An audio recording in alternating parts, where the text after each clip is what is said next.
Shalom. Shalom. Ini kali yang kedua saya bicara di tempat ini ya. Ada 1 tahun lebih mungkin atau 2 tahun saya nggak kesini ya.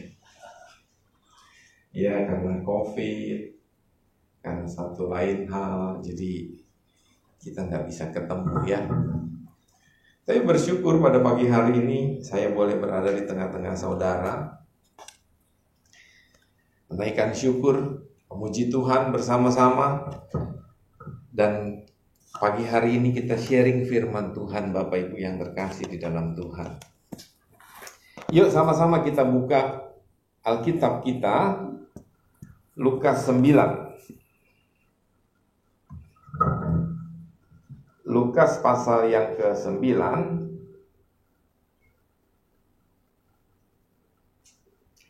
ayat yang ke-23.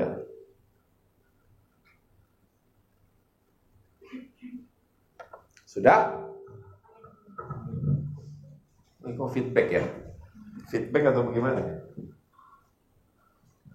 Oke, sudah? Saya minta satu orang dong baca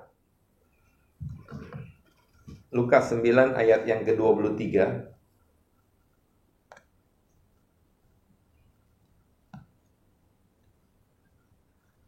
Ya, WL, baca WL. Lukas 9 ayat 23, katanya kepada mereka semua, setiap orang yang mau mengikut aku, ia harus menyangkal dirinya, memikul salibnya setiap hari dan mengikut aku. Terima kasih. Amin. Anda benar nih mau ngikut Tuhan Yesus nih? Halo? Serius gak mau ngikut Tuhan Yesus? Katanya kepada mereka semua, setiap orang yang mau mengikut aku, akunya siapa? Tuhan Yesus. Setiap orang yang mau mengikut Tuhan Yesus, setiap orang yang mau mengikut aku, ia harus menyangkal dirinya, memikul salibnya setiap hari dan mengikuti aku. Bapak Ibu yang terkasih di dalam Tuhan, tema pemberitaan firman Tuhan pada pagi hari ini adalah arti menyangkal diri dan memikul salib. Mau dibilang gampang? Gampang. Mau dibilang susah untuk melaksanakannya, untuk mengimplementasikannya di dalam seluruh hidup kita? Bagi mereka yang tidak senatur dengan Allah, pasti merasa susah untuk menjalankannya. Nah, Bapak Ibu yang terkasih di dalam Tuhan, sesungguhnya dengan kematian Yesus di atas kayu salib, maka terbukalah jalan keselamatan umat manusia yang hampir tidak mungkin selamat karena dosa. Kalau dia tidak mati di atas kayu salib, manusia nggak akan mungkin selamat. Siapa yang bisa menyelamatkan dirinya sendiri kalau dia tidak mati di atas kayu salib? Manusia yang jatuh ke dalam dosa, kita lihat sampai hari ini, manusia yang jatuh ke dalam dosa, naturnya tidak ada natur ilahi sama sekali. Natur berdosanya sangat kental di dalam manusia di akhir zaman ini. Nah, syukur kepada Tuhan Yesus, kalau dia mau mati di atas kayu salib, kita diberi kesempatan untuk menggapai keselamatan itu. Kita diberi kesempatan untuk mengikut jalan hidupnya dia, supaya kita juga boleh beroleh selamat. Kematian Yesus di atas kayu salib memungkinkan manusia menggapai kembali keselamatan yang didamba oleh setiap manusia. Dengan percaya kepada Tuhan Yesus sebagai Tuhan dan Juru Selamat, menerimanya di dalam hidup kita dan menjadikan dia Raja yang memimpin seluruh kehidupan kita, maka keselamatan itu pasti menyertai anak-anak Tuhan. Maka keselamatan itu pasti menyertai setiap orang percaya. Selanjutnya, Bapak Ibu yang terkasih di dalam Tuhan, kalau kita di GSKI, kita tidak mengenal bahwa keselamatan itu hanya anugerah saja. Kita tidak mengenal bahwa keselamatan itu hanya anugerah saja. Tetapi keselamatan itu harus kita pakai. Keselamatan yang diberikan oleh Kristus di atas kayu salib, harus kita respon keselamatan itu. Demi kita mengikuti jejak Dia. Supaya ketika kita mengikuti jejak Kristus, maka kodrat dosa yang nempel pada diri kita itu pelan-pelan akan lepas. Selanjutnya digantikan oleh kodrat ilahi. Selanjutnya digantikan oleh natur ilahi. Nah, pertanyaannya, apakah secepat itu manusia itu bisa menggapai? Maksudnya begini, apakah secepat itu kodrat ilahi itu kita bisa dapatkan? Kodrat ilahi yang kita idam-idamkan itu bahwa kita harus serupa dengan Kristus, itu adalah penuh dengan perjuangan bahwa di dalam setiap titik hidup kita, bahwa di dalam setiap detik hidup kita, kita harus mengacu kepada Kristus dalam segala hal. Entah itu pikiran, entah itu perkataan, entah itu perbuatan. Seperti yang dikatakan Rasul Paulus, kita harus mempunyai pikiran dan perasaan seperti yang terdapat di dalam Kristus Yesus. Jadi keselamatan, betul, keselamatan itu adalah anugerah. Saya percaya keselamatan itu adalah anugerah. Tetapi jangan selalu Anda memakai keselamatan itu sehingga Anda mengatakan bahwa keselamatan itu anugerah. Saya tidak perlu berbuat apa-apa. Maka Anda akan menjadi paham hyper grace. Maka Anda akan masuk ke dalam semua karena anugerah Tuhan, semua karena anugerah Tuhan. Ingat baik bahwa di dalam keselamatan yang diberikan oleh Yesus di atas kayu salib, kita mempunyai bagian untuk menggapai keselamatan itu. Amin. Amin. Kita mempunyai bagian untuk menggapai keselamatan itu. Benar bahwa keselamatan yang diberikan oleh Tuhan itu adalah anugerah dengan kematiannya di atas kayu salib. Tetapi anugerah yang diberikan Tuhan harus seimbang dengan apa yang kita kerjakan. Kita harus turut pada kehendak Kristus. Tidak juga melulu bahwa manusia ini harus bekerja, harus giat untuk ikut kepada Kristus, sehingga pada akhirnya nanti Anda punya paham bahwa keselamatan yang Anda dapat itu adalah hasil kerjamu. No, tidak begitu. Bahwa anugerah yang diberikan oleh Allah, kita harus tetap hayati selama perjalanan hidup kita, bahwa keselamatan itu adalah anugerah. Tetapi respon untuk mengerjakan keselamatan itu dengan takut dan gentar, itu adalah bagian kita. Jadi kita harus menghayati keselamatan yang adalah anugerah, dan kemudian kita harus mengerjakan keselamatan itu dengan takut dan gentar. Harus berjalan imbang.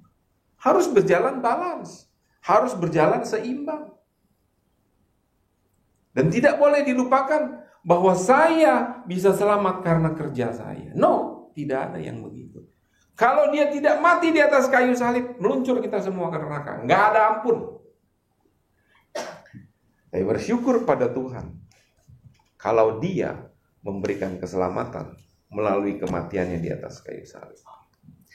Rasul Paulus dan Silas mengatakan dalam Kisah Rasul pasal 16 ayat 31. Coba kita baca.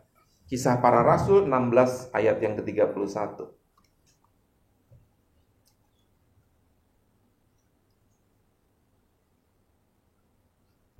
Sudah dapat? Saya bacakan buat Bapak Ibu Saudaraku. Jawab mereka, percayalah kepada Tuhan Yesus Kristus dan engkau akan selamat, engkau dan seisi rumah. Dalam narasi tersebut seakan-akan mudah sekali mendapat keselamatan itu. Kalau Anda baca dari atas sampai kepada ayat yang ke-31 tadi, sepertinya dalam narasi tersebut seakan-akan mudah sekali mendapatkan keselamatan itu. Hanya percaya kepada Kristus, walaupun jalan keselamatan itu sederhana Bapak Ibu yang terkasih di dalam Tuhan. Tetapi untuk meresponi keselamatan itu sendiri, demi terwujudnya pengembalian karakter seperti Kristus, itu menuntut segenap hidup kita. Saya ulangi sekali lagi. Seakan-akan di dalam Kisah Rasul pasal 16 ayat 31, percayalah kepada Tuhan Yesus dan engkau akan selamat. Dikatakan demikian. Seakan-akan keselamatan itu kayaknya gampang sekali. Hanya karena percaya aja. Yes, betul. Hanya percaya, betul. Tetapi untuk menggapai keselamatan itu sendiri, itu dituntut kesungguhan kita dalam seluruh hidup kita, dalam segenap hidup kita. Amin. Untuk merespon keselamatan itu. Rahasia kekuatan hidup kekristenan adalah, Bapak Ibu yang terkasih di dalam Tuhan, dengar baik. Rahasia kekuatan hidup kekristenan adalah Kristus hidup melalui kita. Saya ulangi sekali lagi. Rahasia kekuatan hidup kekristenan adalah Kristus hidup melalui kita. Bisa dipahami nggak Bapak Ibu yang terkasih di dalam Tuhan? Kristus hidup melalui kita. Jadi kemanapun saudara, kemanapun Bapak Ibu melangkah, orang bisa melihat Kristus yang lagi melangkah. Kemanapun Bapak Immanuel Keliat melangkah, orang bisa melihat Kristus yang di dalam Bapak Immanuel Keliat ini, yang ada, yang sedang melangkah. Ketika Anda bicara, orang bisa melihat bahwa yang bicara ini adalah Kristus. Oh, sedemikian beratnya kekristenan itu, Bapak Ibu Saudara yang terkasih di dalam Tuhan. Sedangkan kita tidak bisa memungkiri bahwa kita semua sudah tercemar oleh dosa. Kadang-kadang suka frustasi loh. Anda pernah frustasi nggak di dalam pengiringan Anda kepada Kristus? Hah? Kadang-kadang frustasi loh. Yang seperti itu kadang-kadang frustasi. Kita tahu harus melakukan yang baik, tetapi malah yang jahat yang kita kerjakan. Betul nggak begitu? Sering kita hal itu ada di dalam diri kita. Kita tahu harus melakukan perbuatan-perbuatan baik, tetapi malah perbuatan yang sebaliknya yang kita kerjakan. Natur dosa yang kita miliki, Bapak Ibu yang terkasih di dalam Tuhan, harus kita kikis pelan-pelan, harus kita habisi pelan-pelan, harus kita buang pelan-pelan natur dosa itu. Kalau tidak, sampai pada akhirnya Anda masih mempunyai natur dosa, maka ketika Anda menghembuskan nafas yang terakhir, Dia nggak akan kenal kita. Karena kita nggak satu frekuensi dengan Allah, karena kita tidak satu nada dengan Allah, karena kita tidak satu pikiran, satu perasaan dengan Allah. Maka ketika kita menghembuskan nafas yang terakhir, Dia nggak kenal kita. Buat apa Bapak Ibu Saudara yang terkasih di dalam Tuhan capek-capek datang ke gereja ini? Tapi pada akhirnya ketika Anda menghembuskan nafas hidup yang terakhir, kemudian di seberang sana ada suara yang mengatakan, saya tidak kenal kamu. Bapak Ibu yang terkasih di dalam Tuhan. Makanya saya katakan di awal tadi. Tema khotbah ini bisa dianggap berat. Tapi tema khotbah ini juga bisa dianggap ringan bagi mereka yang mau mengikuti. Amin. Amin. Jadi rahasia kekuatan hidup kekristenan adalah Kristus yang hidup melalui kita. Bukan kita hidup bagi Kristus, tetapi Kristus yang hidup di dalam kita. Sehingga kemanapun kita melangkah, orang bisa baca, ini orang lain ini. Ini orang berbeda dengan orang dunia ini. Kasihnya, tutur katanya, segala sesuatu yang diputuskannya, orang bisa melihat orang ini berbeda. Karena Kristus yang hidup di dalam kita. Amin. Nah, Bapak Ibu yang terkasih di dalam Tuhan, kita kembali ke dalam Lukas 9 ayat yang ke-23. Dikatakan begini, katanya kepada mereka, setiap orang yang mau mengikut aku, ia harus menyangkal dirinya, memikul salibnya setiap hari dan mengikuti aku. Kita masuk ke dalam pembahasan dari tema khotbah ini. Tema khotbah ini adalah arti menyangkal diri dan memikul salib. Kita lihat frasa tentang menyangkal diri. Frasa tentang menyangkal diri. Menyangkal diri dapat diartikan sebagai membantah atau menyatakan tidak. Saya ulangi sekali lagi. Menyangkal diri artinya membantah atau mengatakan tidak. Dalam konteks ini, menyangkal diri dapat diartikan sebagai menyatakan tidak kepada diri sendiri. Saya ulangi, dalam konteks ini, menyangkal diri artinya itu mengatakan tidak pada diri sendiri jika segala sesuatunya itu tidak berkenan di hadapan Allah. Bisa dipahami kan? Bisa dipahami kan? Jadi ketika Anda mau melakukan perzinahan,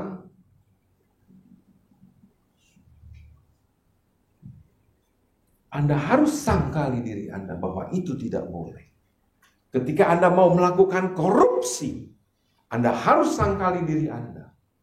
Itu tidak boleh dan itu bertentangan dengan Allah. Menyangkal diri itu seperti itu. Ada banyak orang-orang di dunia ini, Bapak Ibu yang terkasih di dalam Tuhan. Mereka berkompromi dengan dunia. Betul kan? Betul apa betul? Banyak sekali orang yang berkompromi dengan dunia ini. Pak, kalau nggak korupsi, bagaimana saya bisa membelikan anak-anak saya motor? Kalau nggak korupsi, bagaimana saya membeli mobil? Amin. Banyak yang begitu kan? Nah, menyangkal diri, apapun nikmatnya dosa itu, Anda harus bisa katakan tidak. Katakan tidak pada korupsi. Nggak tahu dia sendiri yang korupsi. Katakan tidak pada korupsi. Dia sendiri yang korupsi. Kalau kita lain kan, anak-anak Tuhan kan, katakan tidak pada dosa. Katakan tidak pada dosa. Katakan tidak pada dosa. Dan itu butuh perjuangan hidup, Bapak Ibu yang terkasih di dalam Tuhan. Segenap hidup kita, seluruh hidup kita, harus kita sangkali terus, harus kita sangkali terus. Sesungguhnya jika kita belum bisa menguasai diri untuk berkata tidak pada suatu hal yang tidak selaras dengan kehendak Bapa, maka kita belum bisa dikatakan sebagai pengikut Kristus. Jadi kalau Anda masih kompromi-kompromi, Anda tidak bisa dikategorikan sebagai pengikut Kristus. Penyangkalan diri merupakan bagian penting dalam kekristenan. Penyangkalan diri juga harus sampai kepada penyangkalan hikmat. Saya ulangi sekali lagi. Penyangkalan diri harus sampai kepada penyangkalan hikmat. Jadi maksudnya bagaimana, Pak? Maksudnya, tidak boleh ada pikiran kita yang melebihi pikiran Allah. Semua yang kita kerjakan harus selaras dengan pikiran Allah. Maksudnya begitu. Penyangkalan diri harus melebihi penyangkalan hikmat. Penyangkalan hikmat diri sendiri. Dan mencari hikmat arahan Allah untuk hidup kita. Tujuan penyangkalan diri adalah meninggikan Dia. Tujuan penyangkalan diri adalah meninggikan Dia dan melakukan kehendak-Nya.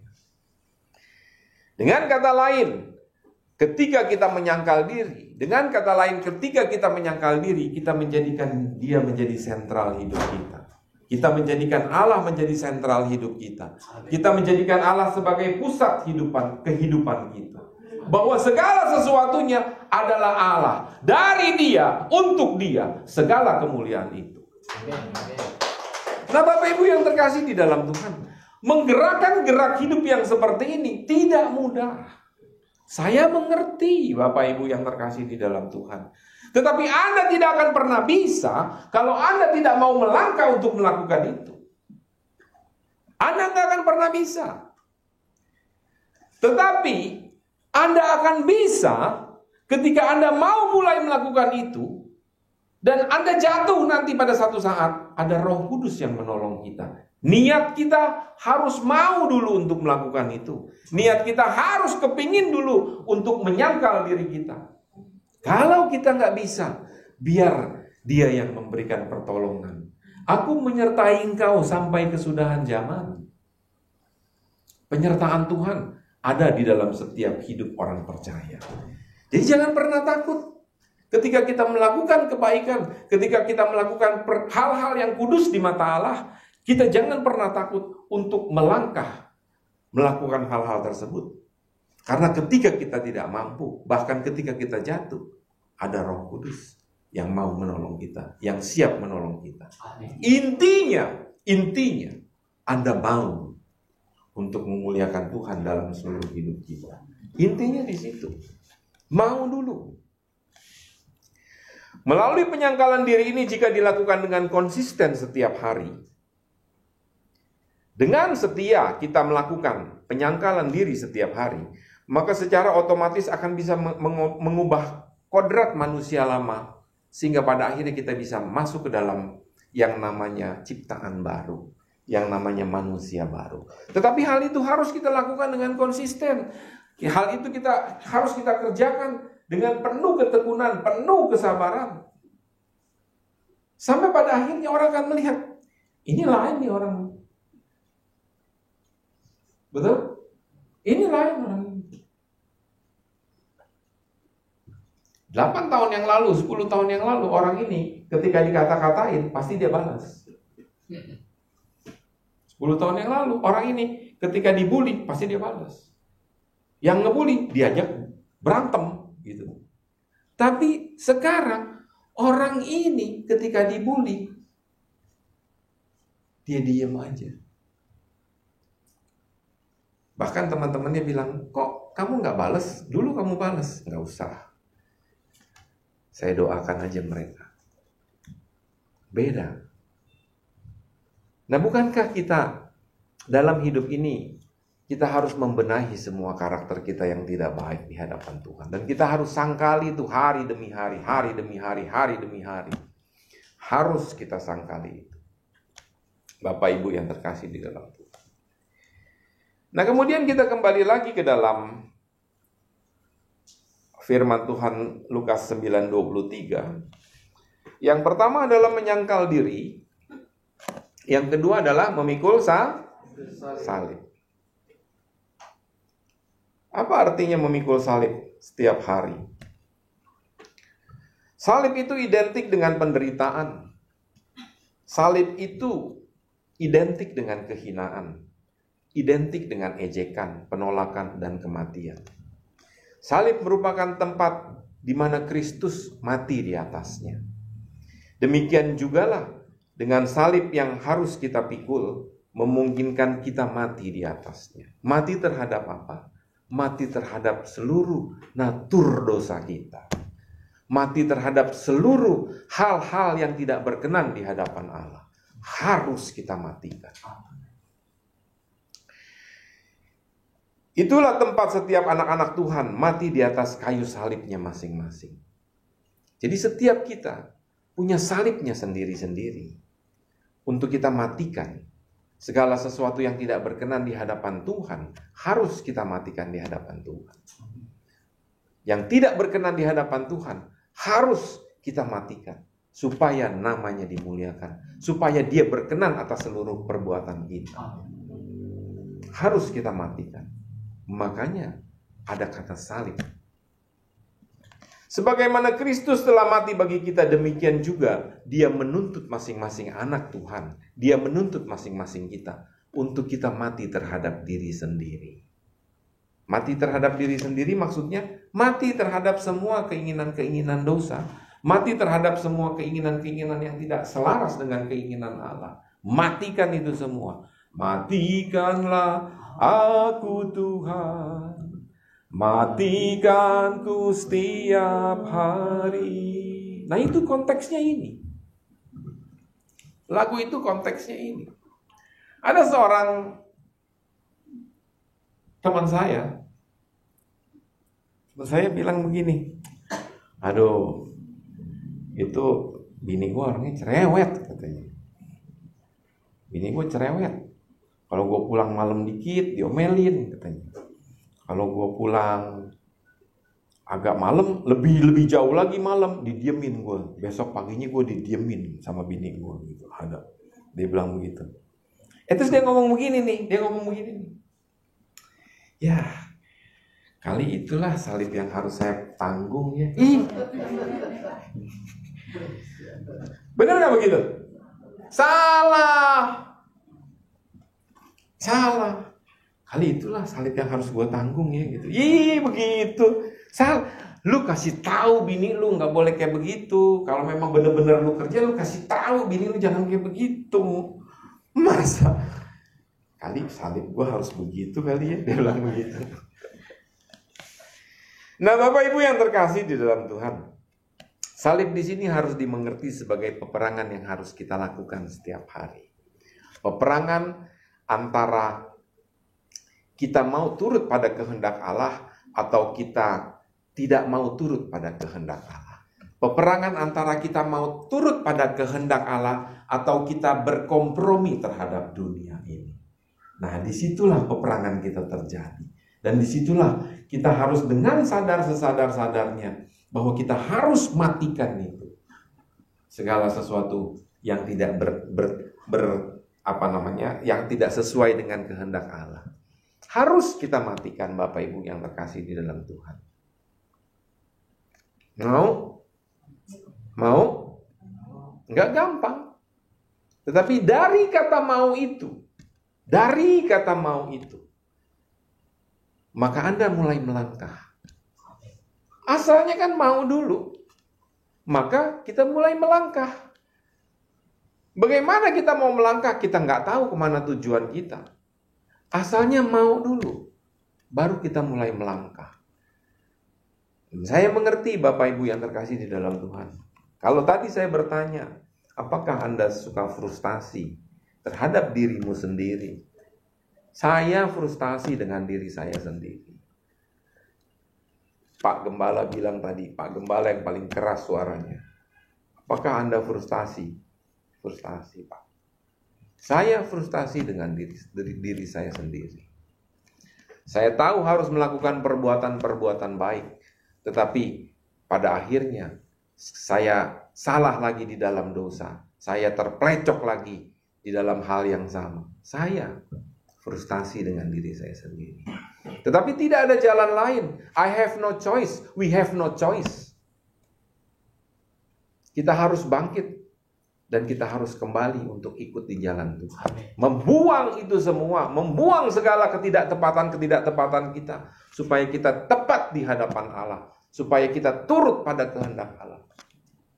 We have no choice. Manusia itu diperhadapkan kepada dua. Selalu diperhadapkan pada dua. Apakah mau turut pada kehendak Allah, ataukah Anda tidak turut pada kehendak Allah? Itu kan konsekuensinya, Bapak Ibu yang terkasih di dalam Tuhan. Segala keputusannya ada konsekuensinya. Anda turut kepada kehendak Allah, maka ketika Anda meninggal nanti, Anda berharap mendapat mahkota kehidupan. Anda tidak turut pada kehendak Allah, maka konsekuensinya Anda akan binasa.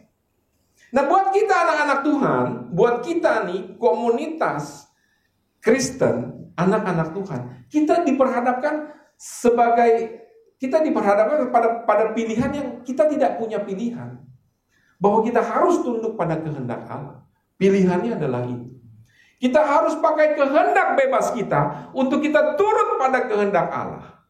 Saya ulangi sekali lagi.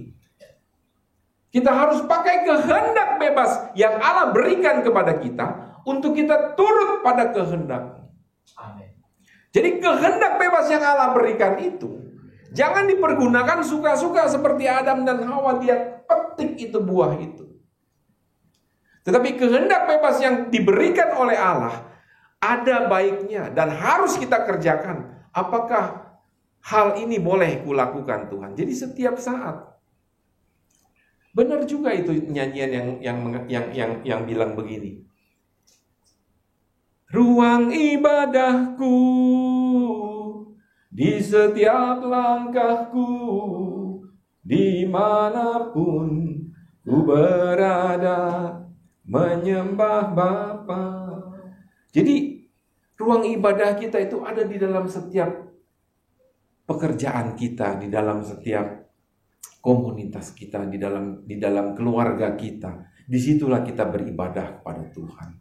Bahwa sebenarnya ibadah yang kita lakukan pada minggu hari ini itu adalah ibadah sebagian saja. Tapi ya, ibadah yang sesungguhnya itu adalah bagaimana kita menggulirkan hari-hari hidup kita. Kita ketemu orang, kita ketemu anak kita ketemu keluarga, kita ketemu pembantu, kita ketemu siapapun. Disitulah kita beribadah, di mana Tuhan harus ditinggikan di dalam setiap perilaku hidup kita. Amin. Nah, Bapak Ibu yang terkasih di dalam Tuhan, kembali lagi kepada persoalan kehendak bebas tadi. Kita harus pakai kehendak bebas kita itu untuk kita turut pada kehendak Allah. Tapi kan boleh, Pak? Boleh. Boleh, Anda tidak turut pada kehendak Allah? Boleh. Boleh kan, Pak? Pakai kehendak bebas itu untuk tidak turut? Boleh. Kenapa nggak boleh? Boleh. Tapi Anda tahu kan konsekuensinya kan? Jangan Anda bilang, saya nggak mau turut pada kehendak Allah, tapi ujungnya Anda mau masuk surga. Itu nggak fair. Kalau kata orang Cina, ada orang Tionghoa di sini. Ada. Nih, istri saya orang Tionghoa. Ayo. Kalau kata orang Tionghoa tau nggak? Itu nggak cengli. Bener ya? Nggak cengli. Mau hidup suka-suka, ujungnya mau masuk surga. Gue jitak loh. Mana bisa begitu? Harus ada fairness-nya gitu loh. Ya. Jadi Bapak Ibu yang terkasih di dalam Tuhan, kalau kita diberikan kehendak bebas oleh Tuhan, puji Tuhan, puji syukur. Tapi pakailah kehendak bebas itu untuk kita turut pada kehendak-Nya. Amin. Amin. Nah, kita sampai kepada frase yang ketiga.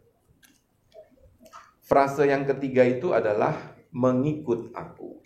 Frase yang ketiga. Betul? Memikul salibnya setiap hari dan mengikut aku.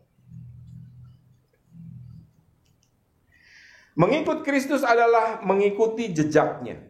Mengikut Kristus adalah mengikuti ajarannya. Sampai kepada satu tujuan, yaitu memuliakan Bapa di surga. Kita buka Yohanes 4 ayat 34.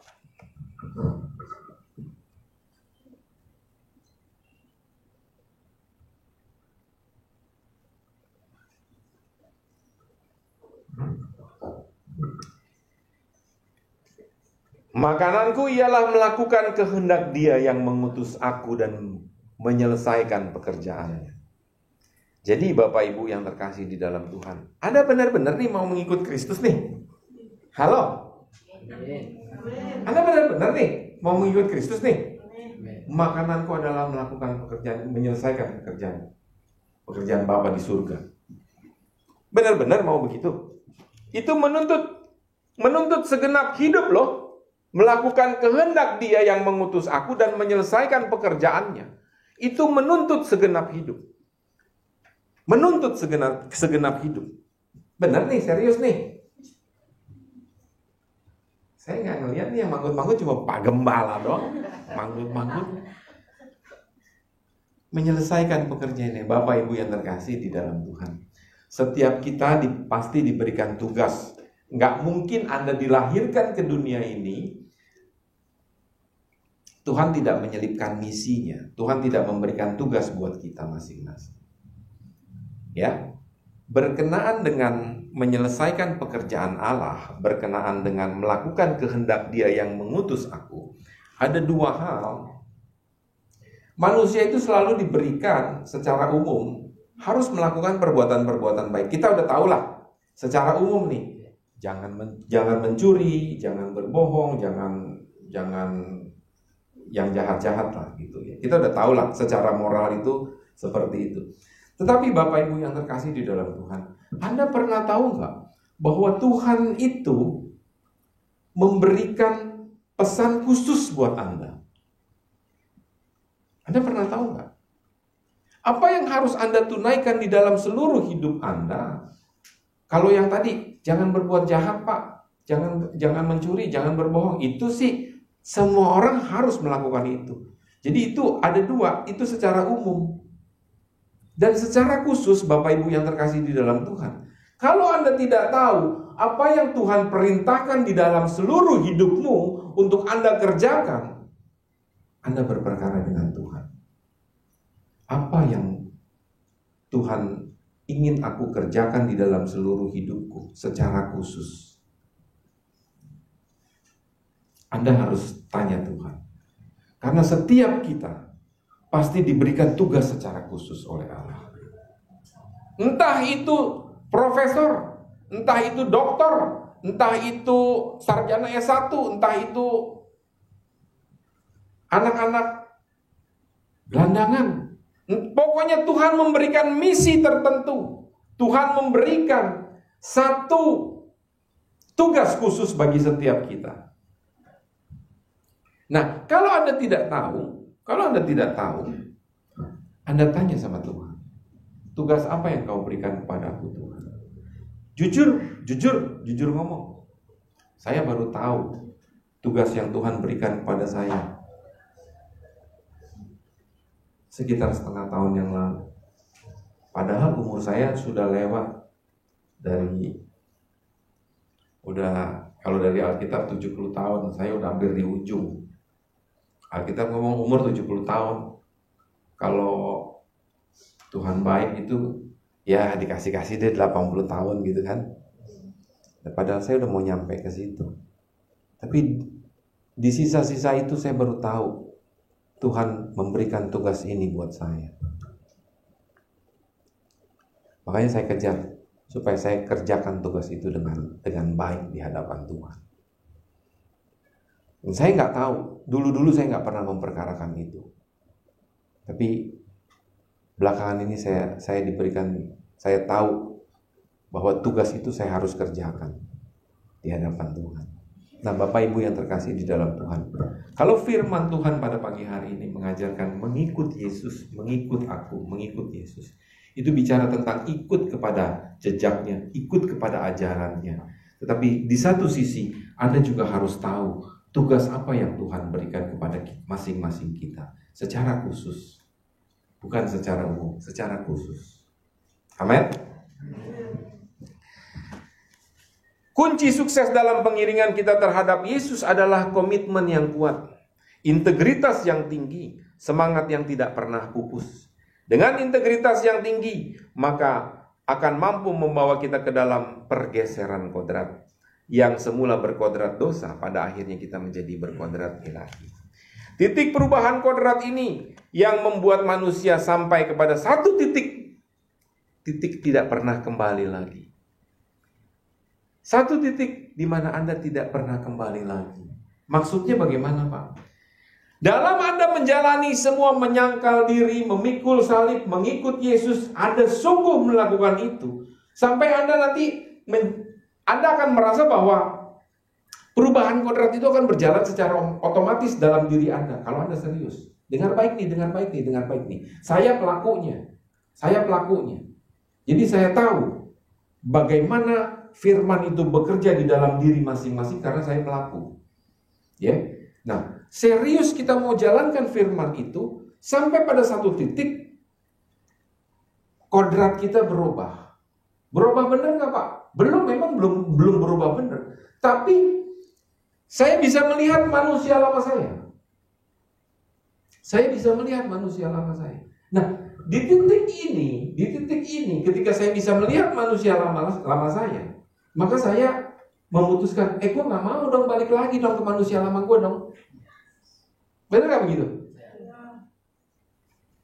Di titik ini, ketika saya bisa melihat manusia lama saya, saya kembali ke manusia lama saya. Namanya itu katrok. Gak mau lah pasti saya kembali kepada manusia lama saya. Nah, kalau Anda serius menjalankan itu, Bapak Ibu yang terkasih di dalam Tuhan, maka firman Tuhan pernah mengatakan, yang kudus makin kudus, yang cemar makin cemar. Nah, di titik itu, ketika Anda kudus, Anda akan lebih tambah kudus. Terus naik. Tapi kalau Anda tidak mau melakukan itu, hidup dengan kedegilan, hidup dengan kecemaran, sampai pada satu titik Anda tidak bisa diubah. Di situ yang dikatakan yang cemar makin cemar. Paham? Contohnya Pak, Anda pernah nonton film-film itu nggak? Film-film narkoba nggak? Bandar-bandar narkoba gitu. Gila ya? Udah umur 60, udah umur 70, udah berjenggot. Masih jadi bandar narkoba. Anak buahnya masih bilang, waduh, kalian sebelah sana tuh kurang ajar. Kita punya wilayah diambil. Kumpulin anak buahnya semua. Hajar, bunuh gitu. Umur udah tua kayak begitu, masih bisa memerintahkan anak buahnya, bunuh klan itu. Bunuh klan itu. Wilayah itu harus menjadi wilayah kita. Dia nggak takut. Ketika maut datang, siapa lu? Gue nggak kenal sama lu katanya. Nggak takut dia tuh, orang-orang kayak begitu tuh. Kita nggak begitu, Bapak Ibu yang terkasih di dalam Tuhan. Kalau Anda duduk pada pagi hari ini, kita serius untuk menjalankan firman Tuhan. Menyangkal diri, memikul salib, mengikut Kristus. Kita serius untuk melakukan itu semua. Supaya pada akhirnya kita berkenan di hadapan Dia, Bapak Ibu yang terkasih. Sebagai penutup, Bapak Ibu yang terkasih di dalam Tuhan, kematian Kristus di atas kayu salib menyebabkan pintu keselamatan yang semula tertutup menjadi terbuka. Seseorang yang merespon keselamatan Kristus yang diberikan melalui kematiannya harus percaya kepada Kristus, menerimanya menjadi juru selamat hidup, dan harus berjalan menuju pintu yang sudah terbuka itu, serta masuk ke dalamnya dan mengambil bagian keselamatan itu. Mengambil bagian keselamatan itu artinya bagaimana Anda konsisten, bagaimana Anda berkomitmen terhadap diri Anda sendiri untuk Anda tetap di dalam firman-Nya, untuk Anda tetap di dalam pengiringan Anda kepada Kristus. Itu adalah mengambil bagian keselamatan itu. Dalam perjalanan tersebut dituntut penyangkalan diri, yang artinya membuang semua keinginan daging yang tidak sesuai dengan keinginan Bapa kita, keinginan Tuhan. Memikul salib kita masing-masing, yang artinya kerelaan hati dalam melakukan kehendak Bapa yang sangat berlawanan dengan kehendak manusia yang berkodrat dosa. Yang terakhir, Bapak Ibu yang terkasih di dalam Tuhan, ikutilah Kristus dan ikutilah ajarannya. Karena menurut saya, apa yang saya pelajari, ajaran Kristus itu membawa kita kepada hidup yang kekal. Amin buat firman Tuhan. Amin.